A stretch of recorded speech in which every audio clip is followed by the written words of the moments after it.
we have a substantial gap within talent, and it's coming up within this year and next year. Not only are we losing great leaders, but we're not recruiting the younger generation.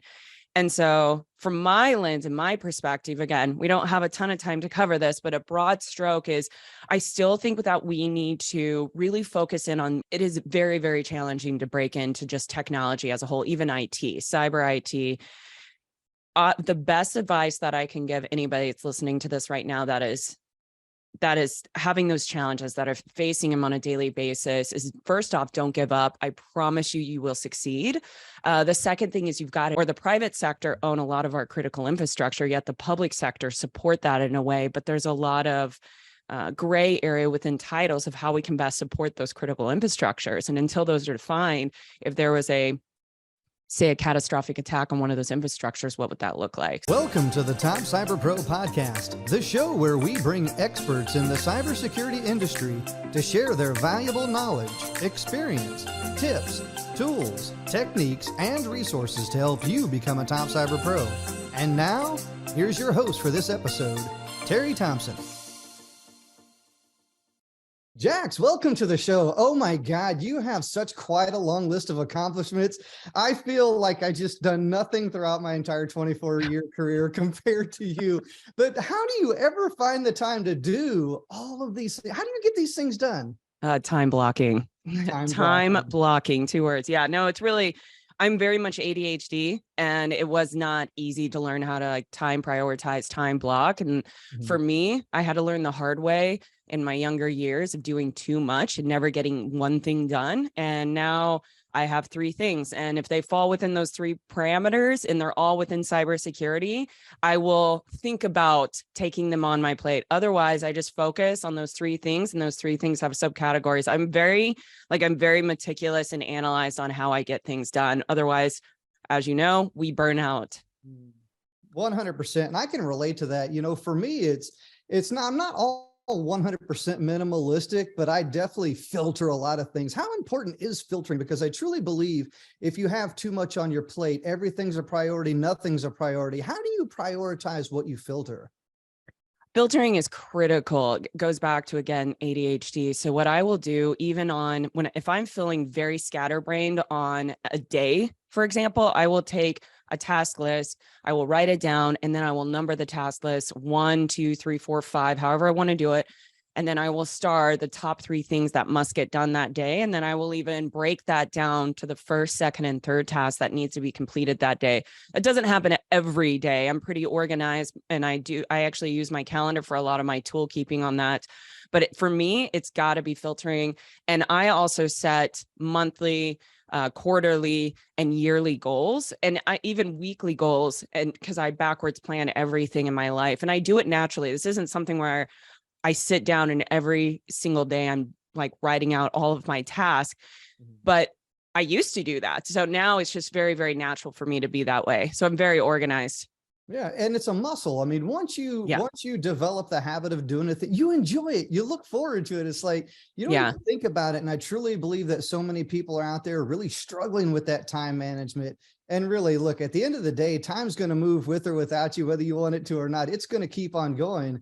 I know, having a military background myself, I always focused on the bottom line up front. I even created my own planner called the Bottom Line Up Front Planner, which really helped me focus on, this is the most important thing that I must get done today in order to consider the day a success, action items, because I truly believe that if you don't plan, you will not get things done. And I truly believe that planning has played a major role within your career that has helped you build, grow, develop the knowledge, skills, and experience that allowed you to achieve success. So I really want to kind of dive into your career within cybersecurity. What or who inspired you to really get into cybersecurity? That is such an interesting question, Terry. So I want to go back to something you said, bluff. I love the bottom line up front. I noticed that a lot of people in the civilian space don't actually understand bluff, but it's such a useful term. A couple of weeks ago, I was hanging out with some donors. for a nonprofit that I'm a board member for, and they're strictly civilian. They support, financially our nonprofit that's a veteran-based, veteran-run. And they said, you know what we love about your organization? You are bottom line up front. And I never heard that. And these are guys that are in their 60s and 70s. They're like, we never heard that until we started working with you guys. So I think the bluff should be used across the board, even in the civilian sector. But okay, so cybersecurity, how did I get here? Who inspired me? I will be very honest that there was nobody that actually inspired me in breaking in here initially. And what I mean by that is I broke in, I'm using air quotes for that because in 2008, I was in IT. Cyber wasn't a thing. I was working in the military and I had transferred from resource management into IT. Long story really short, I realized that I didn't really like it because I was doing a lot of help desk and SharePoint. I was miserable. I was in a vacuum. I didn't realize there was more than just SharePoint help desk. And so I got into intelligence and I was part of this unique program in the military called the Cultural Support Team Program. And that fortunately led me down this intelligence path that eventually I started doing cyber threat intel. And I'm doing a really fast forward timeline here. And what was interesting throughout 2008 to when I really just honestly let go, and it was 2019 and said, okay, I'm going to try this technology thing, this cyber thing, and see how it works, is throughout all of those years, I kept getting pulled into technology, but I kept wanting to stay out of it because I was told, you're not smart enough. This isn't a field for you. You should do something different. So I truly believe that. So I wasn't really inspired. But in 2019, I got deployed. I supported Atlantic Resolve. I helped and worked with our host nation partners in NATO developing the cyber strategy. That opened up an entire world for me. And so in a way, I inspired myself because I'm like, this is a field that's actually really interesting. And there's so much more than fixing printers. And that's when I broke in 2019. I took my first job in cyber threat intel and I did a lot. I pivoted, I shifted. Now I'm in GRC space. And throughout all of those years, though, I always straddled technology. And now I will say I have a significant amount of mentors and people that inspire me and push me. And I've been in school since 2020 when I realized this is where I want to be. And I also realized not only am I intellectual enough and intelligent enough and brilliant enough, but like I'm really good at this. I dove headfirst into all of the studies, like everything. And I've been in school since then. And thankfully I'll be graduating soon because that's exhausting, but it's been a whirlwind. Yeah. Love the space. I love that. Thank you so much for sharing that because it's the story, it's the journey, it's that process that people go throughout, that makes it different and unique for them. I always tell everybody, we all have knowledge, we all have skills, but the number one thing that really kind of separates us is our experience. And from your experience, and when you share your story, you're really able to empower other people that are struggling, because there are people that are out there struggling and they need stories like this right here in order to not necessarily be motivated or inspired, but to really be empowered to be like, hey, there is an opportunity. There is a possibility. And when I hear Jax's story, like you just shared right there, I want to go get into cyber. Like I want to share that and get that out there so that way we can get more people out there within the industry. And speaking of the industry, there is a definitive shortage within the industry. You see it in the news everywhere. We feel it in the offices, in the G6, in the companies, the organizations, whatever label. What exactly can you attribute that shortage to? Why is there a shortage in cybersecurity? Oh my gosh, do we have a full hour to discuss this? So this is actually an area that I'm working in my reserve, my Army Reserve job that I just joined the reserve. I was guard in active duty for a while and I joined in this unique role. I'm not a recruiter and I'm not a career counselor. What we're developing is a program called the Influencer Program to help recruit new talent into the military with a hyper focus in cybercom. The reason for that is we have a substantial gap within talent, and it's coming up within this year and next year. Not only are we losing great leaders, but we're not recruiting the younger generation. And so from my lens and my perspective, again, we don't have a ton of time to cover this, but a broad stroke is I still think that we need to really focus in on more STEM development. And we're doing really good on the coasts, like East Coast, West Coast, and cities.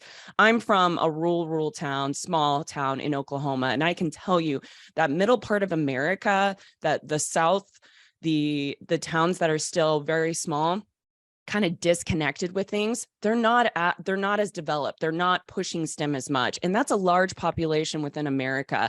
And so I still think we need to really focus in on STEM. We need to start getting kids interested and engaged, and maybe gamify it at a younger age where they're inspired to pursue this as a career field, because we don't have that right now. And so that gap is growing. Also, when we do have talented kids that are coming out of, say, even high school or universities or have certifications, we still have that talent gap of hiring them, because the HR isn't educated enough to know what is an entry-level job, and they continue to search for. And we've talked about this in the industry, is those unicorns. It's an entry-level job with 3 to 5 years of experience. And I know that there's individuals in the industry right now really trying to combat that, of like, how can we close this gap and start creating and bringing these individuals into what we can see as entry-level jobs. But until everything starts kind of working together, that gap is going to maintain, and unfortunately might get wider. But I think there's a lot of organizations that are focusing in on like relationships with university, colleges, even political leaders, to try to bring us together and start hopefully closing that gap. And I'm seeing it from my lens on the military side. Yeah, I love that. And that, and I love that you said STEM, because I truly believe, like the classic song says, the children are our future, teach them well and let them lead the way. I truly love that. And I grew up in a small town in Oklahoma as well, too. So we stomped on some same ground here. Wow. And, oh my goodness. So if you've never been to like a small town in Oklahoma, like there's going to be 4-H, welding, leatherworking, woodworking, pig judging, all these types of things that we did back when I lived in Oklahoma years ago. Of course I moved away and been all around the world since then, but oh my goodness, growing up in Oklahoma in the 80s, I can tell you that there was not a whole lot to really do within that area. So I love it that you talked about STEM, because I truly believe, like my kids, they're in school and they get the STEM, they get the technology, the computers, they get all these different things, these programs that were not available to us when we were growing up. And I truly believe that the more that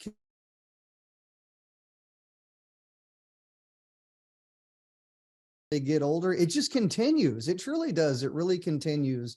And what I want to dive into is challenges within getting into the field, or within your career as well, too. What has been your biggest challenge, and how would you recommend someone to overcome the challenges with getting into the field? So, because those are kind of two questions, because I was very fortunate that breaking into the field, I got very fortunate because I was able to break in fairly easily. I was afforded a great opportunity because of my network, the hidden job market in a way. But I know a lot of individuals, because I work with them, it is very, very challenging to break into just technology as a whole, even IT, cyber IT.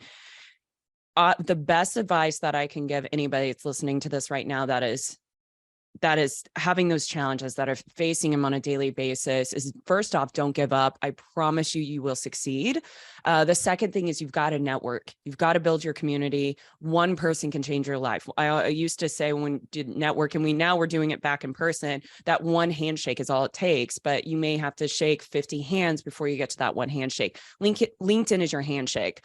So start meeting individuals, start putting out there, tell the world, tell the community, what do you want? I want to be a SOC analyst, a tier 1 SOC analyst. You've got to tell your community, you've got to tell the world, outside of just saying that banner, looking for opportunity, open for opportunities is what the banner says. You've got to do more than that. You've got to be proactive. And I know it's exhausting to continuously apply for jobs and be turned down. That's not the only route. It's networking, it's the hidden job market. It's also educating yourself along the path, putting content out there. And that content could be, maybe you're not an expert in the field, but you can write a blog about it, and you can put your point of view on that blog of what you think password management should look like within an organization, or how you personally do password management within your home, with your children and your family. Little things like that go immensely far in this community. But best advice, don't give up. You've got to network. It's that hidden job market, and you've got to tell the universe, you've got to tell the community, what position are you looking for? What do you want? I love that, and shifting into, getting into the field. To get into the field, there's certifications, there's certain requirements. And in the military, we even struggled with that in the military. I can't remember the number. I think it's like 85, 70 compliancy or something along those. I've been retired for a few years, so I haven't had to really think about that, but there's compliancy. And a part of that is certifications. And I believe in certifications. I got a college degree. I've got all these different certifications: Lean Six Sigma, Black Belt, SHRM, Agile Management. I can go on down the line. I'm Kirkpatrick Bronze Level certified. I can go on down the line of all of the different certifications that I have. What do you feel is the biggest roadblock to people achieving certifications? Because, you got people that fail and then you got people that pass with ease. What is the biggest roadblock to passing those certifications? Well, first is it'll be not just passing, but being able to have access to be able to afford a certification is a big thing that I've heard in this space. Some of these certifications can be $500 to $1,000, not including like maybe even going to a boot camp and getting trained up. So I think price, but there are a lot, especially for veterans, there are a lot of programs out there that will provide you a free voucher. And if anybody's listening and they don't know about these programs, I would encourage them to reach out to either you or I, because there are those programs out there to help relieve that barrier to entry in a way. However, the studying, so coming from somebody that's not a very good test taker, and I hate to say that because I'm very big about whatever you say and put out into the universe, you're going to manifest it. Well, it's a fact. I'm really terrible at taking tests, but I know that. So I know the hacks to help me be a good test taker. So these tests, like Security Plus, for example, Net Plus, those kind of tests that individuals might be trying to take that are listening to us, trying to break in. Best advice, go onto the internet. There are so many free resources. This test has been around for so long. There are flashcards. There are free platforms that you can go on and take practice tests over and over and over again. Also, we've got an individual on here with your organization, Jeff, that can also help these individuals with taking tests, because it's all about hacking the exam. It's more than just reading the book. You can't just read the book because some of these questions are situational. So you have to understand the content. That's why, like CISSP, you have to have a certain level of years in your position before you can have a CISSP or you have a CISSP associate, because a lot of those questions are situational. So the best advice I can give there, if you are like me, know how you study. Flashcards are the best for me. I'm very visual, and I need to have that repetition of constantly taking the practice test over and over and over again. And then I need to have somebody like quiz me, somebody like Jeff, somebody like yourself. But that's probably the biggest thing that I've seen is individuals going in and then they beat themselves up. I'm usually a person, it takes me 2 to 3 times before I pass a test across the board. It's like, even in the military, I had to take my ASVAB twice. And then when I took the second time, I blew it. Every time I blow them out of the water. I think for me, it's that first time anxiety. I go back in the second time and then I just blow it out of the water. Yeah. I remember when I went through Security Plus, I was like, oh my goodness, this stuff is crazy, because you're right about those situational ones. You really kind of have to know the framework and everything. So I remember going through the Security Plus course and the training. I was like, man, this is awesome. This is everything that I did when I was active duty. I've built networks. I've ran a service desk. I've done all these different things. But when I actually went through the course of, Security Plus, and I went through and started taking the tests and everything, my anxiety went through the roof. I'm like, oh my God, I don't know if I'm going to pass this or not. Yeah. It's kind of one of those things. And I too have test anxiety. Believe me, I start sweating bullets when it comes to I hate taking tests. Yeah, same. I was sweating. Oh, it's terrible. It took me 3 times. It was 2009, 2010, 3 times to pass my Sec Plus. And I think 2 times to do my network. Yeah, it was terrible, but that's okay. Yeah. So I want to talk about emerging technology, because there's a lot of emerging technology that's happening out there within the world today. What technology or service is something that you feel that a lot of people just don't know about, but you feel that they should know about it? Oh, yeah. So when I saw this question, I was thinking about NIST. I love NIST. I'm actually wearing my I Love NIST shirt specifically for this interview. So National Institute of Standards and Technology is an international standard, and it provides guidelines and frameworks and best practices to be used within organizations to help organizations with their cybersecurity maturity, just overall. And it also provides different standards for like NASA. It's a very large organization, but I'm hyper focused on like a few dozen frameworks, for example. And what I really love, and I think more people should become aware of NIST, is because they have a framework called the CSF Cybersecurity Framework, and it is a framework that is not compliance required, and it allows organizations to be able to assess their current environment. It gives them a numeric number, a number of where they are for the maturity. So between 0 to 5, 0 being non-existent, 5 being optimized. And it allows them to see, okay, we're at a 1, how do we get to a 4? And then create a roadmap to get there. And it does it in a way that, in my opinion, it's not as convoluted and confusing as some of these other frameworks. But the other great thing about NIST, huge nerd, is that you can overlap and you can layer frameworks within each other. So you can pick a framework to help you with doing semi-quantitative scoring as you're doing an assessment with an organization. And then you can layer like enterprise risk management. One of the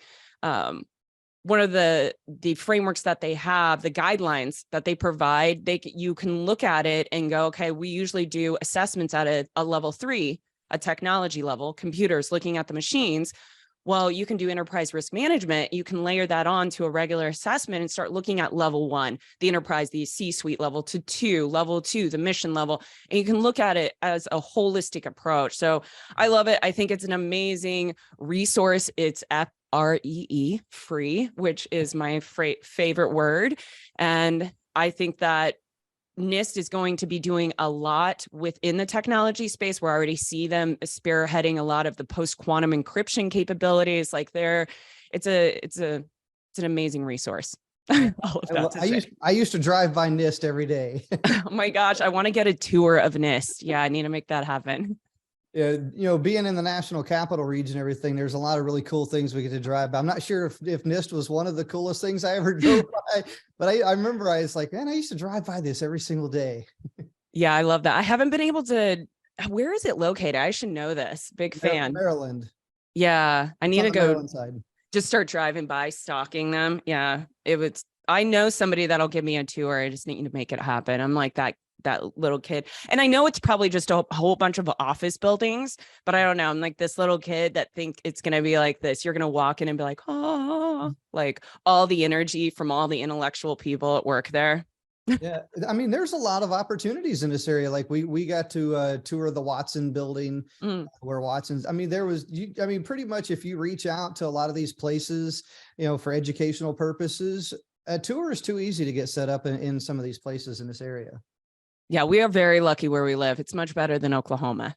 So I want to know, you know, you've already accomplished quite a few things within your career. I got to know, what is next? Like, what's the biggest thing you're working on now, or what is next within your career?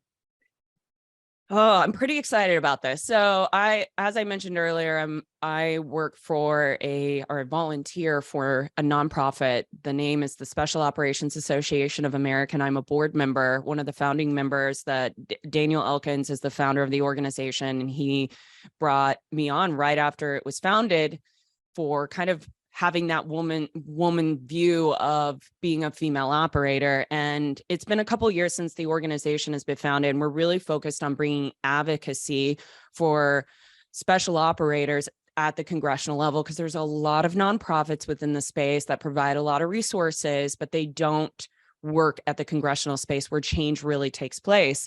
And my personal experience just coming back from combat and seeking healthcare, like getting my disability and seeking treatment, has been terrible, is the easiest way of putting it. Still today, I'm struggling on trying to get my traumatic brain injury seen as a combat injury, which it was.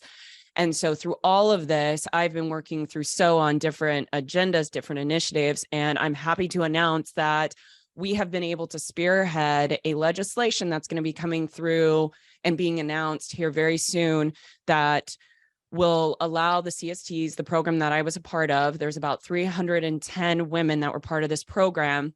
they will now receive a combat identifier once the legislation is passed that will allow them to be able to go into the VA, and instead of being marginalized and discounted for our injuries, which is typical of what happens when you walk in, we now have this identifier that will, in a way, give us a predisposing conditions for having certain injuries, because they know that we went through a special operations program, we deployed, we were likely in combat, and these are the injuries that we have.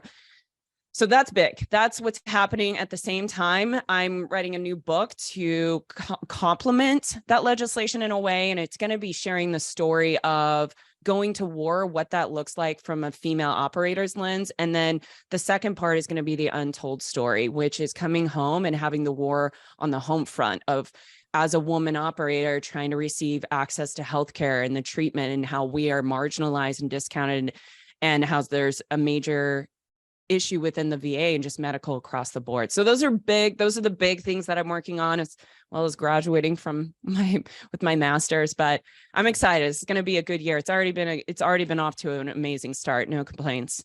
Awesome. Definitely wishing you all the best and continued success with that. I'm 100% disabled veteran myself. So being a part of, some programs, it's beneficial. It truly is. I see across the board that over the years, healthcare is getting better, certain things are getting better, but as you mentioned, there's still some things that need a little bit of work. And I know that there's going to be a lot of people grateful for the hard work that you're doing in building these programs, helping, even being a voice. I always tell everybody, I was like, look, stand up and so you can stand out, speak up so you can speak out. That way you can give other people a voice who would otherwise be voiceless. Mm-hmm. And I am definitely wishing you all the best and continued success within that right there. So let me ask you this. If there's one question that you could really kind of ask anyone that's out there listening to this episode right here in the replay, what question would you want to ask anybody? Oh gosh. Okay. I'm trying to remember my question because it was a really good one. So I would ask, because I'm always curious about our future state, kind of where are we going to be in the next 3 to 5 years? And this was a similar question, not exactly a question posed by one of my professors. And he had asked something about what we're going to be like kind of the greatest impact the next 3 to 5 years within national security. And I told him that's a really hard question to answer because there's technology that hasn't even been developed yet that I truly believe it's going to completely change how we operate today.